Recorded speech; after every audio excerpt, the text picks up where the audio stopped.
Você sabe o que é isso aqui? Acho que sabe, né? Já deve ter visto aí alguma peça de museu. Isso aqui se chamava Walkman. Podia se chamar Walkwoman, né? Mas você sabe que o machismo sempre marcou nossa cultura universal. Aí você pegava esse objeto, que não é um pendrive, isso daqui era uma fita cassete. Colocava aqui, amigo. Fechava, botava um fone de ouvido, dava o play, você entrava no mundo mágico da música. Sonho de consumo de 10 em cada 10 jovens nos anos 80. Todo mundo queria ter um. Eu não tinha, por exemplo, mas sonhava em ter. Era o acesso que nós tínhamos para música, para cultura. Hoje são centenas, milhares de possibilidades. Hoje a música não está mais no lugar físico, né? Está na nuvem, está nas grandes plataformas, está em todo o contexto, está flutuando ao redor da gente. Nem sempre a gente tem acesso, mas hoje nós temos 1000 possibilidades. Uma delas é a TV aberta, outra são as plataformas de vídeo, outra é a nossa plataforma, tvenem.com.br. O Walkman ficou na história e você precisa ficar na história também. Vamos estudar TV Enem, a universidade é logo ali.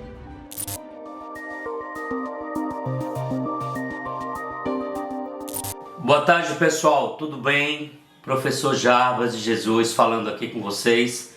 Sejam bem-vindos à TV Enem. Nós estamos na aula 7. A aula 7 de Física vai começar a tratar, né, da mecânica newtoniana e a sua influência, a sua cobrança nos exames nacionais, incluindo o Exame Nacional do Ensino Médio, né, o Enem. Gente, é o seguinte, eu trouxe aqui nesse quadro aqui uma organização objetiva para que a gente possa introduzir os conceitos de dinâmica, né? Então trago aqui para vocês, né? Dinâmica de Newton é uma teoria clássica, isso é importante, né? É uma teoria clássica que foi construída para explicar o comportamento, né, de partículas e sistemas de partículas. Isso é que é importante. E essa teoria ela vai ser abordada especificamente aqui para as causas do movimento, né? Então Newton trouxe para a gente uma característica importante de um sistema de partícula ou de uma partícula isolada, e essa característica importante, ou seja, seria como fazer uma anamnese de um sistema de partículas. E esse conjunto de parâmetros define o que nós chamamos em mecânica newtoniana de estado de movimento. Então, o estado de um movimento de um sistema de partículas é o que Newton busca explicar através do seu conjunto de leis, que serão abordados, essas leis serão abordadas na próxima aula, a aula de número 8. Então, venha para cá comigo, né? Eu estou trazendo aqui, sem dúvida, a principal construção teórica, o principal conceito associado a essa teoria, que é, sem dúvida, o conceito de força. Gostaria de lembrar a você que, do ponto de vista do estado de movimento, que é o que Newton busca explicar, esse estado de movimento, a partir da mecânica de Newton, ele pode ser investigado com base no conhecimento, no comportamento dos seguintes parâmetros físicos: a posição que a partícula tem em um dado tempo, o conhecimento da sua velocidade em um dado tempo e o comportamento de uma grandeza importante que será abordada em aulas futuras, chamada de quantidade de movimento linear ou simplesmente momento linear. O Newton colocou para a gente que, conhecendo o comportamento desses três parâmetros, você será capaz, a partir de suas leis, de descrever o passado, né, dinâmico desse sistema e mesmo o futuro. Então, sem dúvida, o principal conceito aí é o conceito de força. O conceito de força é dado dessa forma compacta e direta. É um agente físico vetorial, e esse agente físico é o agente capaz de modificar exatamente esse estado de movimento que nós colocamos aqui, tá? Quais são as características dessa força? Eu trouxe aqui para vocês de maneira organizada para que a gente tenha ideia. Então eu tenho características da força. A primeira delas é que a força é um vetor. E aí você já deve ter revisado vetores, a gente está colocando aqui. Esse vetor apresenta módulo, direção e sentido. Então quando se fala de vetor força, eu preciso associar a esse vetor essas características que nós estamos colocando. O módulo ou intensidade será dada em uma unidade específica, que é o Newton. A direção de atuação dessa força pode, por exemplo, ser horizontal, diagonal, horizontal, vertical, radial, por exemplo, né? E o sentido pode ser para a direita, para cima, para baixo. Então, quando esse conjunto de informações são atribuídas a uma força, é porque nós estamos tratando de um vetor. Outra característica importante é que o vetor força, esse agente físico vetorial citado, se eu entendo qual é o comportamento da força resultante, que é o vetor força resultante, eu sou capaz de definir a condição dinâmica desse sistema. E quais seriam as possíveis situações que são cobradas, né, que você deve analisar. Se o vetor força resultante for um tipo de força tangencial, eu posso associar o comportamento dessa partícula em um movimento do tipo retilíneo, né? Neste caso, com a presença de aceleração. Se eu tenho uma força resultante do tipo centrípeta, apenas centrípeta, eu posso associar a dinâmica com movimento circular uniforme. E se o vetor força resultante for dado pela soma vetorial de uma componente centrípeta com uma componente tangencial, então posso estar associando o movimento curvilíneo de maneira geral ou um movimento circular uniformemente variado, que serão abordados um pouco à frente, mas que são essas características do sistema definido pelo próprio comportamento do vetor força resultante. Então gostaria de mais uma vez enfatizar a importância do conhecimento do vetor força resultante, de suas características e da influência desse vetor na dinâmica do sistema de partículas ou até mesmo de uma partícula isolada. Gente, uma outra coisa que a gente deve lembrar é que, lembrando lá da teoria dos vetores, como a força resultante é um vetor, então você imagina, por exemplo, a possibilidade de termos em uma situação física a atuação de várias forças. Isso é possível de acontecer. Então toda vez que eu tenho vários vetores e eu quero determinar a resultante desse vetor, e nós estamos tratando da força que é uma grandeza vetorial, portanto esse vetor força resultante, eu coloco aqui no item 3 para você, será dado sempre por uma soma vetorial. Então, se eu tenho N forças, o vetor força resultante será dado pela soma vetorial destas N forças. Agora, é claro que em cada sistema específico, você vai ter que perceber a orientação, na verdade, de todos os vetores presentes. Por quê? Porque para cada orientação vetorial específica, você tem uma maneira concreta da gente definir esse vetor força resultante e que eu vou mostrar daqui a pouco. No tópico 4 eu trago a definição matemática. A definição matemática de Newton para a força resultante leva em consideração o que nós chamamos de variação temporal da quantidade de movimento. Então essa relação aqui, ΔQ sobre ΔT. É essa definição que é a de força. Do lado eu escrevi força igual a massa vezes aceleração, que seria uma relação compacta para a definição de força. Força resultante é quantitativamente igual ao produto da massa vezes o vetor aceleração da partícula. Né? À frente a gente vai comentar que a massa é dada em quilogramas e que a aceleração no sistema internacional será dada em metro por segundo ao quadrado. O que é que Newton está colocando para a gente? Que se existe variação da quantidade de movimento, então existe aceleração presente no sistema, e essa aceleração é, na verdade, consequência da atuação de uma força resultante não nula. Na aula 8 comentaremos mais sobre isso. E eu trago finalmente, gente, no tópico 5, ao cálculo do módulo desse vetor importante. Eu estou falando de força, ele apresenta módulo, direção e sentido. Então eu estou trazendo para vocês, no item 5, como calcular esse módulo. O módulo é a intensidade, seria o valor numérico absoluto dessa força resultante. E aí eu quero lembrar para vocês que nesse caso específico, em cada situação, e eu trouxe aqui 4, que são os casos mais gerais, você precisa observar cada uma dessas situações. Então vamos lá. No primeiro caso, estou mostrando a situação em que duas forças atuam na mesma direção e no mesmo sentido.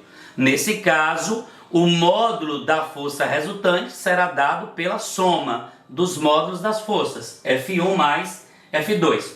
Se essas duas forças atuarem em sentidos opostos, então a força resultante será dada pela diferença. É claro que ali eu estou supondo que o módulo da primeira força é maior que o módulo da segunda força.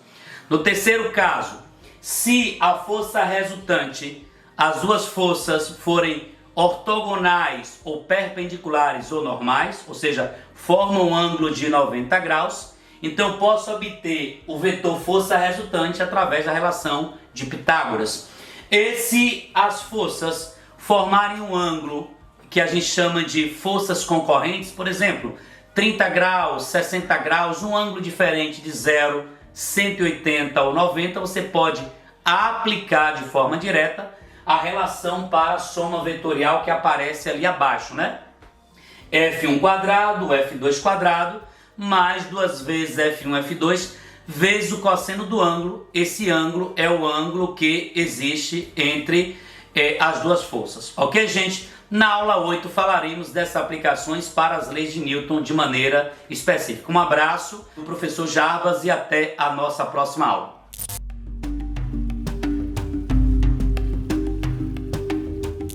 Olá, meus amigos e amigas. Hoje nós vamos falar sobre um escritor muito importante da literatura brasileira, que é o Lima Barreto. O Lima Barreto foi um escritor carioca que foi um verdadeiro cronista da sua época. Ele retratou muito bem as transformações do Rio de Janeiro no início do século XX. Os primeiros governos militares, principalmente do Floriano Peixoto. E o Lima Barreto escreveu muitos romances, escreveu contos, escreveu crônicas. É um sujeito que tinha um olhar muito aguçado sobre as questões da sua época. Foi um escritor negro, sofreu muito por perseguição racista. Ele se transformou, inclusive, em alcoólatra por conta disso, né, de tantas perseguições, tantas questões ligadas à discriminação, que ele retratava bem em seus livros. Todos os livros do Lima Barreto, todos os romances do Lima Barreto, ele sempre retrata um negro ou um mulato discriminado, que muitos críticos consideram que seria o próprio Lima Barreto se colocando em seus personagens, né? Então o Lima Barreto mostrou muito bem as transformações sociais que estavam acontecendo no Rio de Janeiro. E muito focado nas classes mais baixas, ele retrata bem o suburbano, os tipos característicos do subúrbio. Então nos seus livros transitam todos aqueles tipos característicos do subúrbio carioca e toda a sua gama de cultura, a toda a sua gama de interesses. Então são personagens em sua vida doméstica, personagens onde ele coloca a denúncia dos costumes da época. Os costumes que valorizavam muito uma elite branca e discriminavam muito o pobre negro, né? Isso ele fazia numa linguagem muito simples. Aliás, isso rendeu a ele muitas críticas por parte dos parnasianistas. Os parnasianos eram os poetas em moda na época, com a sua linguagem rebuscada, né, suas temáticas elitistas. E o Lima Barreto era exatamente o contrário disso, com uma linguagem muito simples, uma temática muito voltada para os costumes da população mais pobre. Então, o Lima Barreto, ele escreveu romances que são importantíssimos para a literatura brasileira. Por exemplo, tudo começa com Recordações do Escrivão Isaías Caminha. Recordações do Escrivão Isaías Caminha é um romance que os críticos acham que pode ser a representação do próprio Lima Barreto, com seus problemas, com seus dramas. Então, é um romance inicial, onde ele coloca já a sua linguagem simples e praticamente jornalística, aquela linguagem bem direta, né? Mas os livros mais importantes do Lima Barreto são Triste Fim de Policarpo Quaresma e Clara dos Anjos. São livros muitas vezes cobrados em vestibular, trechos para interpretação, onde o Lima Barreto coloca bem o retrato daquela época. Num livro como O Triste Fim de Policarpo Quaresma, ele representa a época do governo Floriano Peixoto. Coloca o presidente como um sujeito incompetente, como administrador.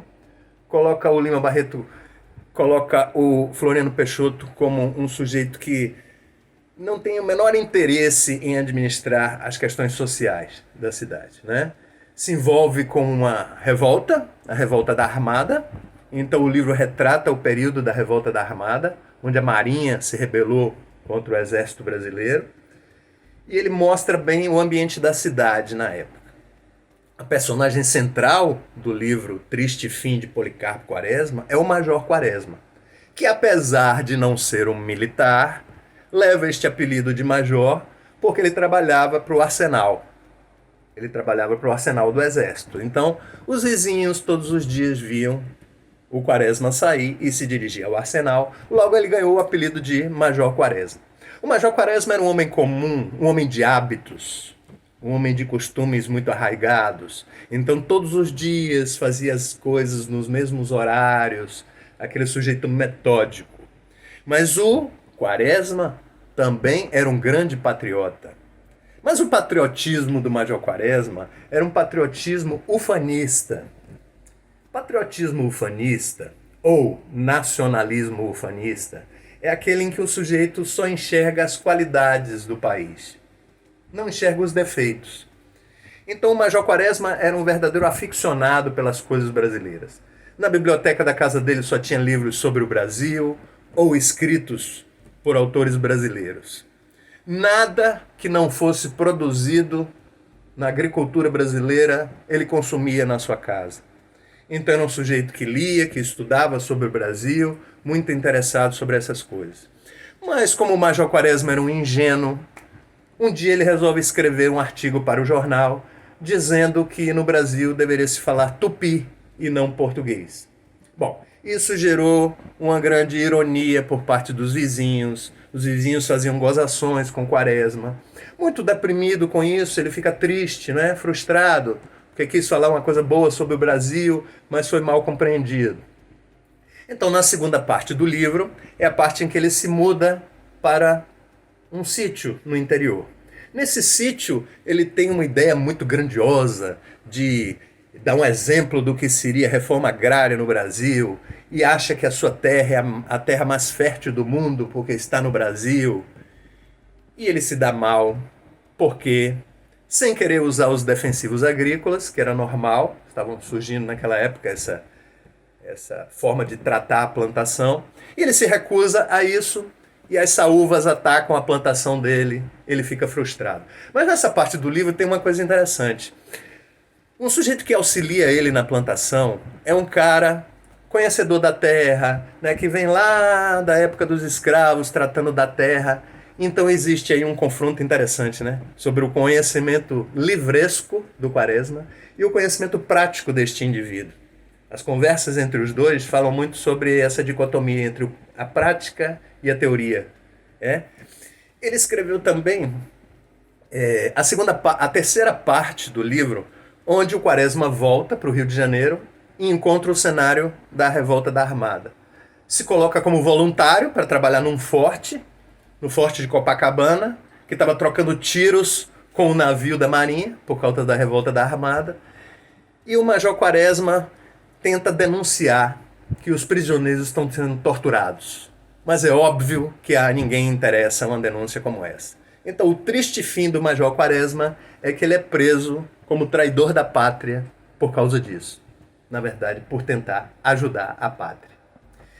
E o outro livro muito importante do Lima Barreto é o livro chamado Clara dos Anjos. Clara dos Anjos claramente ataca a questão do preconceito, do racismo. Tudo se passa num subúrbio, como em qualquer livro do Lima Barreto, o cenário é o subúrbio. E a Clara mora numa das casinhas mais simples do subúrbio. O pai dela é o carteiro, a mãe é uma pessoa muito simples, os pais não têm diálogo com a Clara. Então ela cresce como uma menina muito ingênua, como uma menina que não sabe das coisas. E aí é que existe uma crítica à forma de criar as garotas naquela época. Que elas ficam sem saber dos perigos da vida. Então a Clara é iludida pelo bandido Cassie Jones. O Cassie Jones, um grande sedutor, usando o violão para seduzi-la. Seduz a Clara, ela engravida, ele a abandona. E o que é que pode acontecer numa história dessa? Um final trágico, né? Porque o Cassie Jones some, não assume o que fez, e a Clara se torna uma garota abandonada, pobre, suburbana, negra e grávida, no Rio de Janeiro do início do século XX.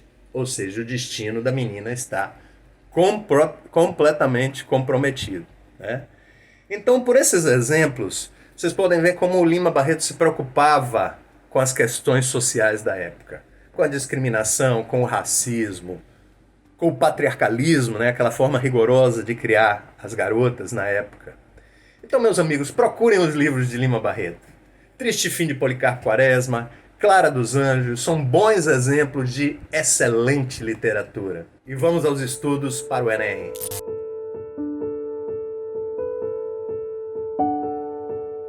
E aí, gente boa, enenzeiros e enenzeiras, vamos conversar? Olha, vamos começar um combinado que é o seguinte: sempre que a gente se encontrar, eu vou pedir que você tenha em mãos caderno de bordo para nossa conversa, porque é o nosso momento de refletir escrevendo as nossas reflexões. Conto com isso. Então pega aí um caderninho, pega aí uma caneta e vamos começar a anotar algumas coisas. Caderno e caneta, gente, são meus parceiros de sempre. Eu também tenho celular, também posso ter o computador, mas a letra, a potência da biomecânica dessa mão aqui, ó, registrando, estampando no papel o que eu tô pensando, isso é insubstituível. Então vem comigo, vamos pensar numa coisa e fazer alguns combinados sobre a nossa vida de enenzeiro e enenzeira. Olha aqui, a primeira coisa é, você já sabe quais são os seus sonhos e você já decidiu que para realizá-los você realmente vai precisar do vestibular e, portanto, você também vai precisar passar pelo Enem. Bacana! Você já acionou a sua rede de apoio, já viu quem é aquele amigo que sabe mais de português, aquele outro amigo que sabe mais de matemática, quem é da tua família que pode facilitar um pouco a tua vida para que você se dedique aos estudos. Boa! Você já descobriu que o teu principal rival, o teu principal obstáculo é você mesmo. E então você já descobriu que você precisa aprender a silenciar essa vozinha aqui que de vez em quando vai tentar te convencer de que o vestibular não é para você. Não vai dar para você silenciar totalmente essa vozinha de cara, mas dá para você começar a substituir as frasezinhas dessa vozinha por outras. Quando essa vozinha vier te dizendo assim, não, isso aqui não é pra você, vestibular, Enem, não, você veio de escola pública, isso não é pra você. Dá nome, põe um nome qualquer nessa vozinha. E aí você diz assim, ô vozinha, ô fulaninha, senta aqui, deixa eu te contar, eu posso, eu vou dar conta, vestibular é pra mim. Enem, tá no papo, vou jantar esse Enem, facinho, facinho. Substitua, converse com essa vozinha. Não tente eliminar essa voz da tua cabeça, não. Tenha amorosidade com ela. Pode ser que ela já estivesse aí na tua cabeça há muito tempo. Acolha. Só explica pra ela que não. Pra ela ficar tranquila e só assistir a tua vitória. Mas agora eu também quero falar de uma outra coisa. A partir do momento que você começar a substituir essas frases por outras, você vai começar a construir dentro de você a crença em você mesmo. E aí eu vou pedir para no teu caderninho de bordo, você anotar aí, ó, quais foram as coisas que você já fez na vida e que foram muito bem sucedidas, que deixaram você muito orgulhoso, muito orgulhosa. Que coisas foram essas? E quais foram os caminhos, as rotas, as etapas? Faz isso para mim, escreve aí no teu caderninho de bordo. Quais foram as coisas que você já fez e das quais você se orgulha muito e que podem servir de exemplo e de rota para esse nosso novo caminho. Vamos junto? Escreve aí, depois você me conta.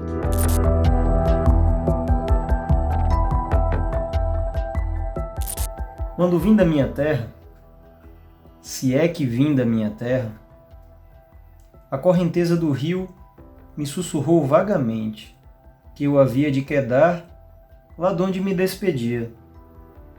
Quando vim, se é que vim, de algum para outro lugar, o mundo girava, alheio à minha baça pessoa.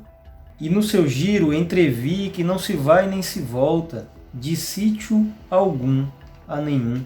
Quando vim da minha terra, não vim, perdi-me no espaço. Na ilusão de ter saído, ai de mim, nunca saí.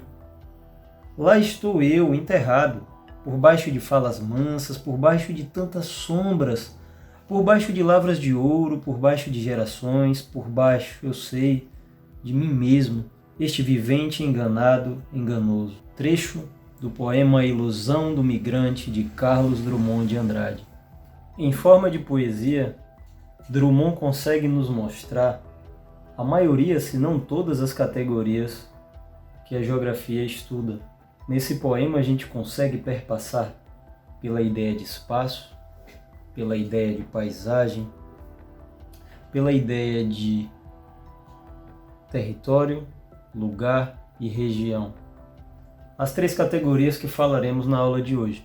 Falamos na aula anterior sobre a necessidade de se compreender a paisagem não como aquilo que apenas os nossos olhos podem ver. Todos os nossos sentidos abarcam a paisagem, que é a manifestação viva do espaço.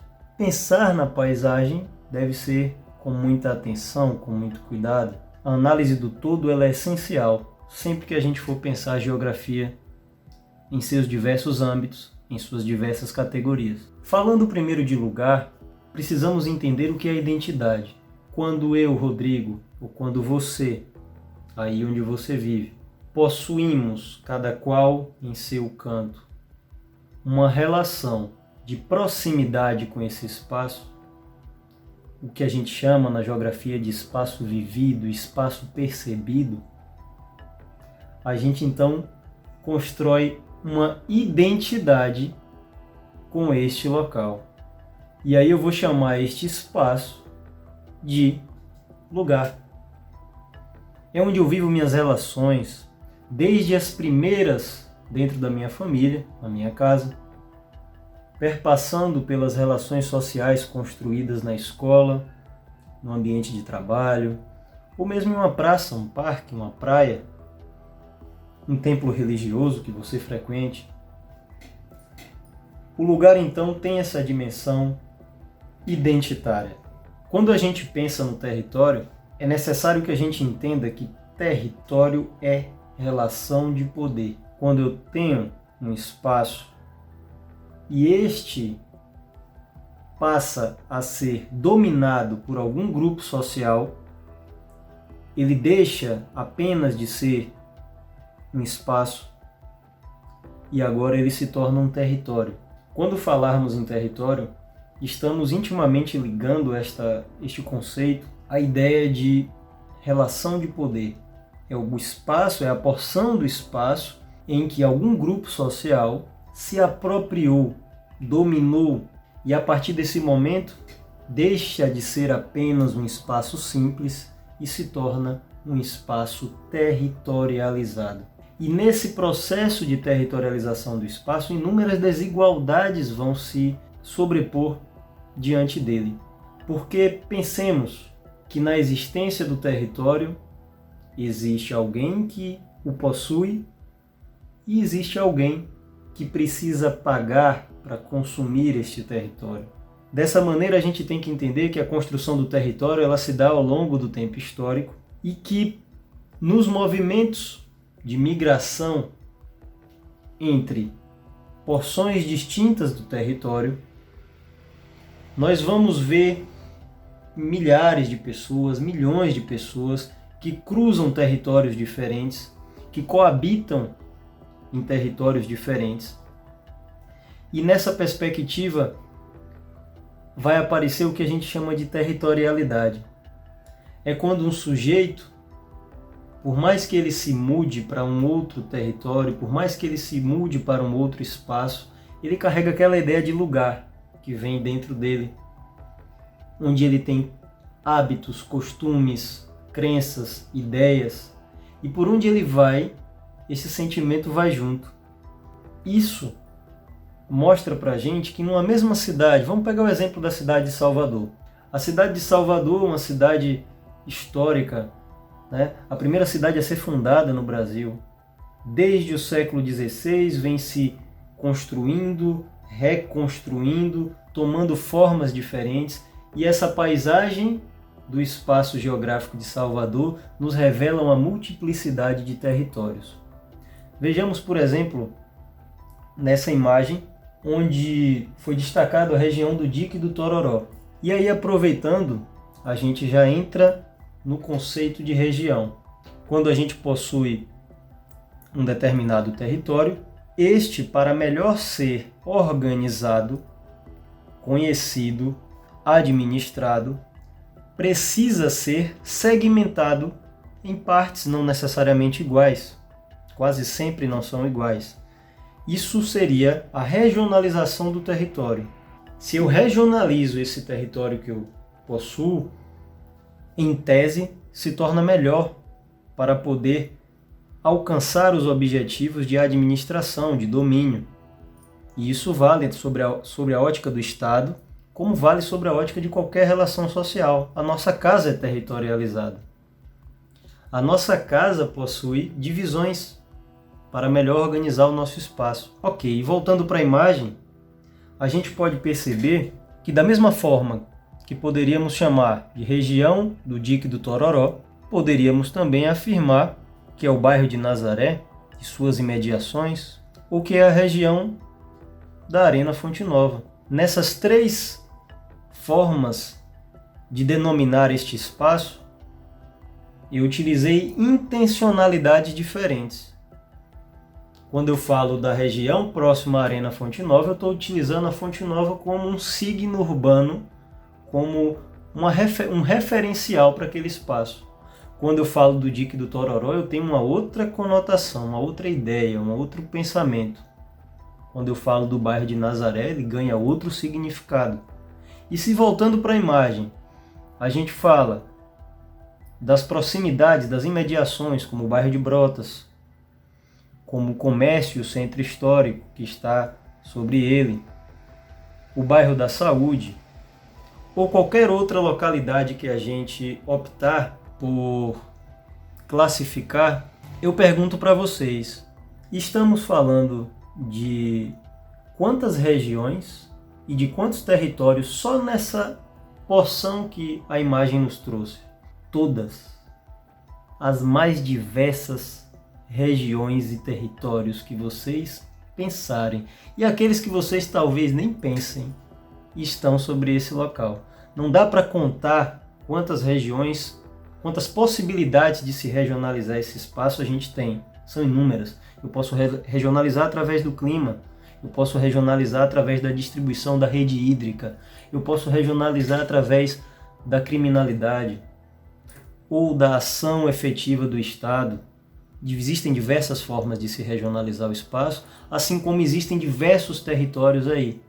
O território que o Estado se faz presente, o território que o crime organizado se faz presente, o território das manifestações religiosas, das mais diversas que existem em Salvador, as territorialidades ligadas às classes sociais e o papel de cada manifestação cultural nesse meio. Então, meus queridos, pensar espaço, paisagem, lugar, território, região é entender que tudo isso está interconectado, está em rede. E essa é a base para a compreensão de todo e qualquer outro tema da geografia. Por isso eu chamo a atenção de vocês para que sempre tenham essa compreensão dinâmica, pois dentro desse mesmo espaço, dentro dessa mesma paisagem que reflete esse espaço, dentro dos lugares que temos, territorializados ou não, regionalizados ou não, possuímos o encontro entre as várias faces do tempo histórico. Construções antigas, como o Palácio Rio Branco, que do outro lado da mesma praça, do mesmo largo, tem a Prefeitura de Salvador, de um outro tempo histórico. E aí a gente vê quando o tempo ele se dinamiza e ele se mistura. E isso é um grande exemplo de como a geografia se debruça diante desse espaço. Esse é o recado de hoje. Um abraço para vocês e continuem nessa força.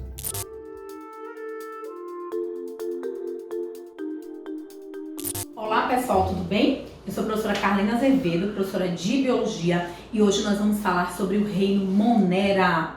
Quem são esses organismos? Pertencem ao reino Monera 3 grupos de organismos: as bactérias, as arqueobactérias e as cianobactérias. Os organismos que pertencem a esse reino, eles possuem célula procariótica, ou seja, uma célula que não apresenta núcleo individualizado. Elas não possuem membrana nuclear ou carioteca. As bactérias, elas foram observadas pela primeira vez, no século 17. E elas estão presentes em toda a extensão do planeta Terra, na biosfera, parte do planeta onde existe vida. Esses 3 grupos de organismos que pertencem ao reino Monera são os que estão ilustrados no próximo slide.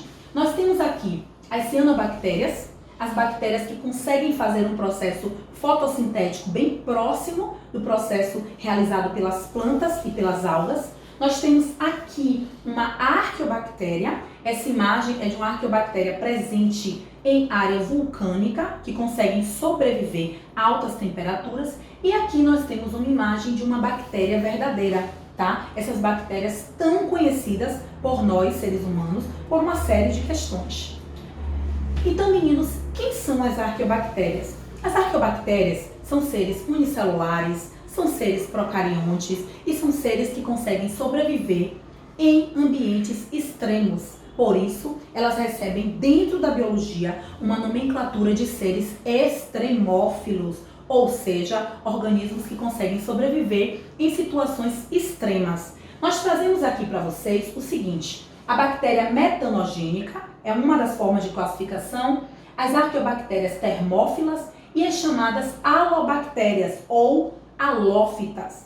São organismos que conseguem sobreviver em locais onde não imaginávamos que poderia existir vida. As bactérias metanogênicas, por exemplo, muitas delas sobrevivem no estômago de seres ruminantes. Quem são os seres ruminantes? Ovelha, a cabra, o boi, a vaca, que são animais que possuem estômago dividido em 4 câmaras e fazem um processo chamado de fermentação ruminal. Ali há uma alta produção de metano e essas bactérias vivem neste local, inclusive muitas delas produzindo boa parte desse metano que será liberado pelo arroto e pelos flatos desses organismos. Aqui nós temos as chamadas arqueobactérias termófilas, são aquelas que conseguem sobreviver nos extremos de temperatura, por exemplo, em uma área que tenha um vulcão em erupção.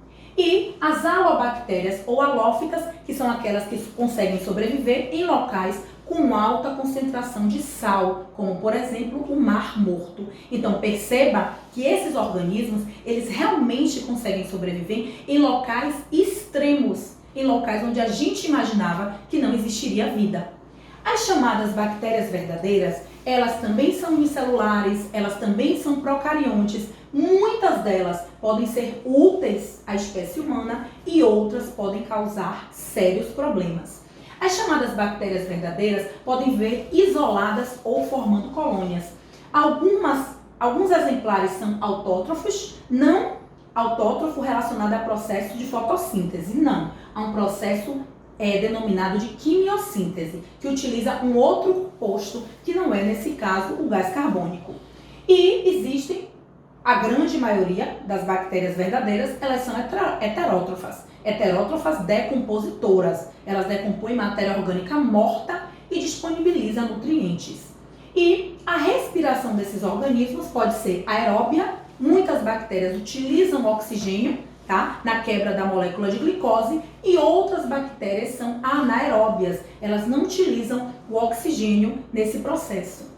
Meninos, a importância das bactérias, tá? Vamos destacar aqui algumas questões. Claro que não vamos deixar de mencionar que muitas bactérias, elas são patogênicas. Elas podem provocar doenças, tá? Nós temos, por exemplo, a pneumonia, que é uma doença bacteriana. Nós temos a tuberculose, que é uma doença bacteriana, a meningite, cólera. Então, as bactérias, elas podem provocar doenças. Elas são organismos patogênicos. Mas assim, a importância das bactérias para a nossa vida. Muitas bactérias são utilizadas para fins biotecnológicos. Aqui, por exemplo, eu trago para vocês a produção da insulina. A insulina, ela foi produzida pela primeira vez pela E. coli. A E. coli, ela recebeu um gene humano que produz a insulina e a partir daí ela produziu a insulina, um hormônio tão importante para regular os níveis de glicose no nosso sangue. E essa E. coli, ela foi capaz de sintetizar a insulina que hoje é comercializada em larga escala. Aqui nós temos o processo de decomposição. Se não existisse o processo de decomposição, o planeta Terra seria uma verdadeira lata de lixo. E vocês sabem que as bactérias, junto com os fungos, são importantes neste processo para evitar acúmulo de lixo no nosso planeta.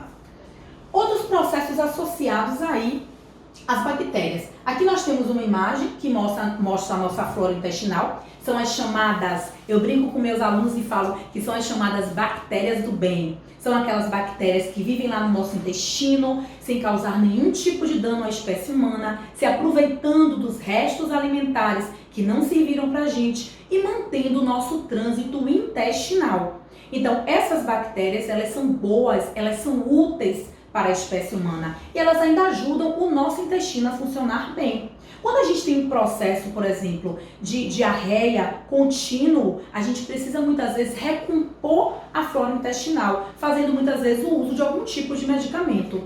Aqui nós temos o exemplo dos leites fermentados de uma forma geral, mostrando, né, o processo dentro deles aos chamados lactobacilos vivos, que são as bactérias do leite, que também auxiliam nesse processo de melhorar o processo de evacuação. Por isso, o leite fermentado e alguns iogurtes, eles trazem esse lactobacilo que auxilia o nosso organismo. Uma outra importância das bactérias, processo de biorremediação.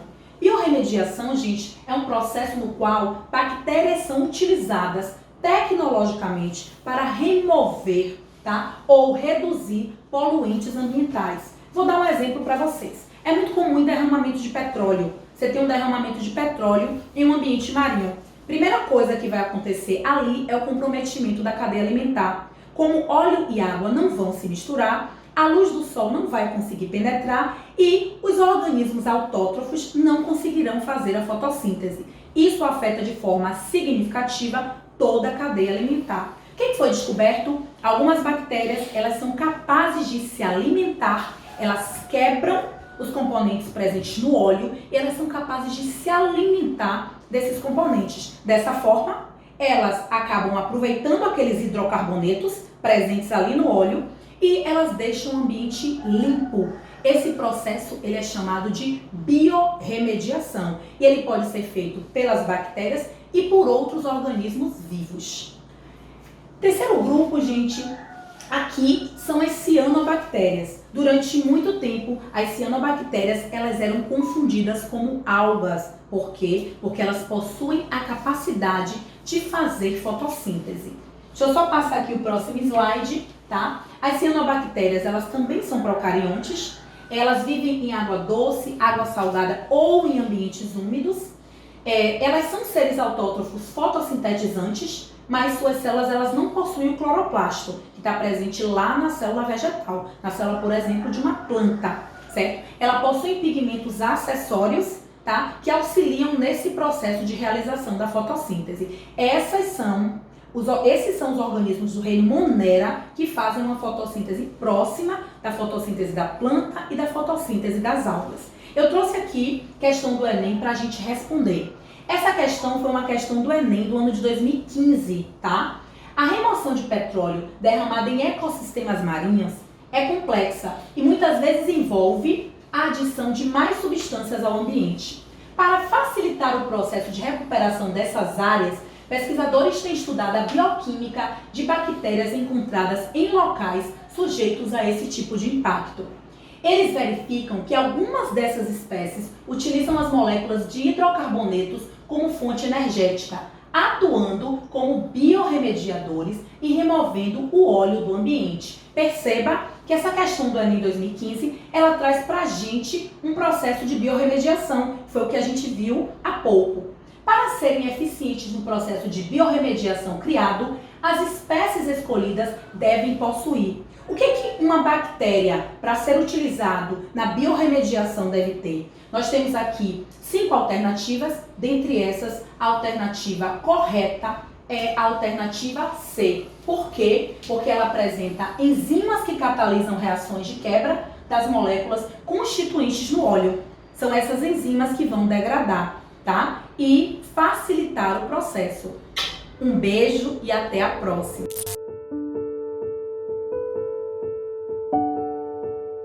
Gente, tudo bem com vocês? Hoje vamos falar sobre insônia.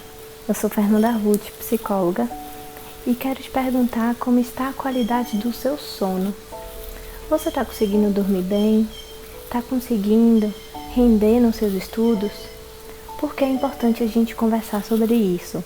Porque se você não dorme bem, se você não consegue descansar, será que você consegue se concentrar nos estudos? Então, hoje eu preparei uma dica muito bacana para poder te ajudar a desviar os pensamentos, principalmente aqueles pensamentos que quando você deita, você pensa em relação ao futuro, como por exemplo, amanhã preciso ir no mercado, amanhã preciso atualizar determinada matéria. Isso são pensamentos que você não vai conseguir resolver naquele momento que você está deitado para dormir. Então, quando esses pensamentos vierem, pode até parecer engraçado, e se você quiser, você pode até dar risada. Você vai experimentar fazer a seguinte técnica. Repita para você mesmo. Oi, pensamento. Obrigada, pensamento. E tchau, pensamento. O que isso significa? Que você está se dando conta dos pensamentos que estão aí na sua mente. Porque muitas vezes a gente tenta evitar que os pensamentos passem por nossa cabeça e muitas vezes até a gente evita se dar conta de que eles estão nos atrapalhando ou estão aparecendo em um momento errado. Então é importante se dar conta para que eles possam ir embora o mais rápido possível. Com essa dica, eu espero que você possa ter uma qualidade de sono um pouco melhor. Que você entenda que estar com a mente trabalhando na hora de dormir e muito agitada é algo natural, principalmente para quem tem uma mente ansiosa, para quem se sente muito preocupado, ou então para aquelas pessoas que se cobram muito, se exigem. Essa dica pode ser uma possibilidade para poder te ajudar a conseguir ir se acalmando, para aquietar o seu corpo, aquietar a sua mente, para que o seu corpo e a sua mente entendam que está na hora de você dormir. E que esses pensamentos que estão aí atrapalhando você adormecer possam ser resolvidos no dia seguinte. Eu espero que você possa experimentar essa dica se você quiser e que na semana que vem a gente retorne juntos para poder trocar uma ideia sobre produtividade. Um beijo e até a próxima.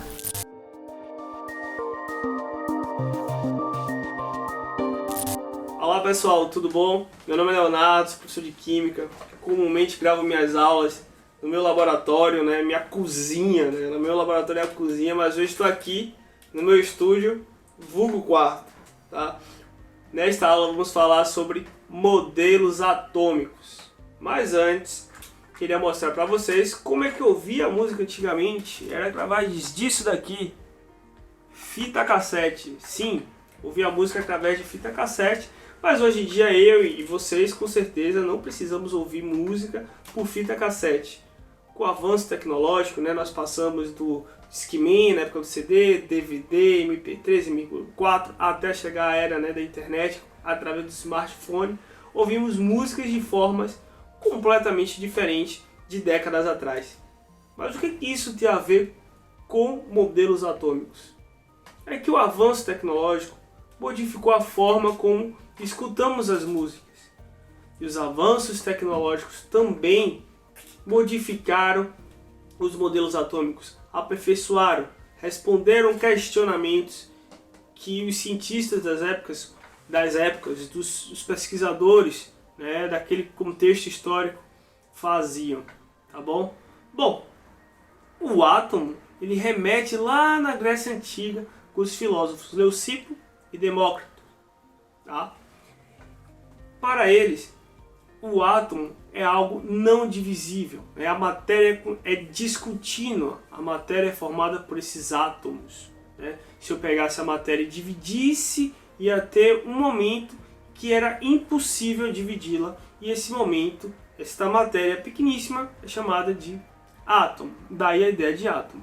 E retomando essa ideia, John Dalton, através, né, baseado através de fatos experimentais, né, com dados experimentais mesmo, ele postulou algumas coisas sobre esse modelo atômico, né? Ele fez os postulados sobre o modelo atômico, tá?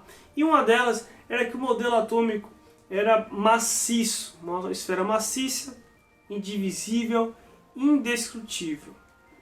Quando relaciona o modelo atômico de Dalton, é muito comum relacionar uma bola de bilhar, ou para nós, né, eu conheço como bola de sinuca, né? Como é que é uma bola de sinuca? Ela é maciça. Por exemplo, tem uma bola de futebol, uma bola de futsal aqui, uma bola de futsal. Qual é a diferença de uma bola de futsal para uma bola de sinuca? A bola de sinuca ela é maciça, né? A superfície dela até o seu interior é constituída do mesmo material. Não há espaços vazios. E uma bola de futsal, há uma câmara de ar, é constituída de espaços vazios, né? A mim, então, fazia demais. Há muito tempo que eu não jogo bola. Outras informações sobre o modelo atômico de Dalton, né? Como é que diferenciava um átomo de outro, né? Um átomo de cloro do átomo de oxigênio. Ora, diferenciava através da massa, né? A massa era o diferenciador entre um átomo de diferentes elementos, tá? Por quê? Um átomo de um mesmo elemento, né? Todos os átomos de oxigênio eram idênticos entre si. Todos os átomos de cloro eram idênticos entre si. Mas a diferença entre os dois se dava pela massa. Bom, como eles eram indestrutíveis, uma reação química era um rearranjo dos átomos, né? Eu tinha dois átomos, vamos supor, dos átomos de hidrogênio e dois átomos de oxigênio. Para formar a molécula de água, os dois átomos de hidrogênio se rearranjavam e, de certa forma, se associavam com o de oxigênio. Tá bom? Mas a ciência foi evoluindo. É importante, tá? Esse modelo atômico de Dalton caiu no Enem de 2019. Né? Perceba a importância de estudar os modelos atômicos. Tá? Eles vai e vem, caem nos vestibulares, caem no Enem, pode cair em concurso, enfim.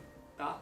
Mas, bom, depois a ciência foi evoluindo, houve descoberta da natureza elétrica da matéria, experimentos envolvendo, né, a eletricidade, e Thomson reuniu esses conjuntos de informações e elaborou o seu modelo atômico, né, que é conhecido como pudim de passas. Tá? Já vou falar dele, mas eu queria falar como se chegou até esse experimento, né, qual foi o experimento principal que talvez vocês encontrem aí na prova e vocês com certeza vão encontrar em livros didáticos e materiais aí pela internet. O experimento foi a ampola de Crookes, né? A ampola de Crookes foi utilizada e eles, né, como é que era a ampola de Crookes? O que era o raio catódico? O raio catódico é importante para entender esse modelo atômico de Thomson. Então foi utilizado a ampola de Crookes e o raio catódico, que saía do cátodo para o ânodo, na parte negativa para a parte positiva, nesta ampola com a pressão baixíssima, né, o ar rarefeito, então tinha um gás luminescente, né, era visível, e ele não sofria não sofria desvio nenhum. Ao sofrer ação de um campo magnético, essa luz, né, esses raios catódicos sofriam desvio. Daí Thomson concluiu que o átomo, né, continha uma carga elétrica negativa. Daí o modelo de Pudy de Passes, no qual a carga positiva seria um fluido e a parte negativa seria passas. Pudy de Passes não é tão assim próximo à nossa realidade. Eu acredito que se vocês associarem a um panetone, fica mais fácil, né? Na qual o pão seria a parte positiva e as frutas cristalizadas ou as gotas de chocolate, vai depender de cada um, seriam as partes negativas. Ou a melancia, né, na qual a parte vermelha seria a parte positiva e os caroços seriam a parte negativa. E o que é importante, né, a principal diferença, o que traz de importante nesse modelo de Thomson aí, que o átomo ele deixa de ser indivisível e passa a ser divisível. E agora eu tenho uma partícula subatômica, né, menor que o átomo, que é o elétron, tá bom? Então essa é a principal diferença. Quando vocês estudarem os modelos atômicos, se atentem às principais diferenças entre um modelo de outro, tá bom? Não existe modelo ruim, tá? Os modelos foram aprimorados. Não quer dizer que a fita cassete aqui, o som era ruim, não é que eu não gostasse. Hoje as coisas foram aprimoradas. A mesma coisa acontece com os modelos atômicos, tá bom? Estudem, eu sei que o momento não está fácil, mas o momento é esse aí, de superação, e qualquer coisa estamos aí, beleza? Bons estudos! Começamos mais uma semana de aula com nossos mestres queridos, professoras maravilhosas, e você está acompanhando, está estudando, está revisando as aulas que perdeu, está indo lá na nossa plataforma tvenem.com.br. Lembre-se que a gente está também nas plataformas de vídeo, é só procurar o canal do Escritório do Pensamento e, claro, na TV aberta e também nas TVs a cabo. Olha, cara, vamos acessar, dá um play aí, ó, um play em direção ao seu futuro, em direção à universidade. Um grande abraço, paz e luz para você.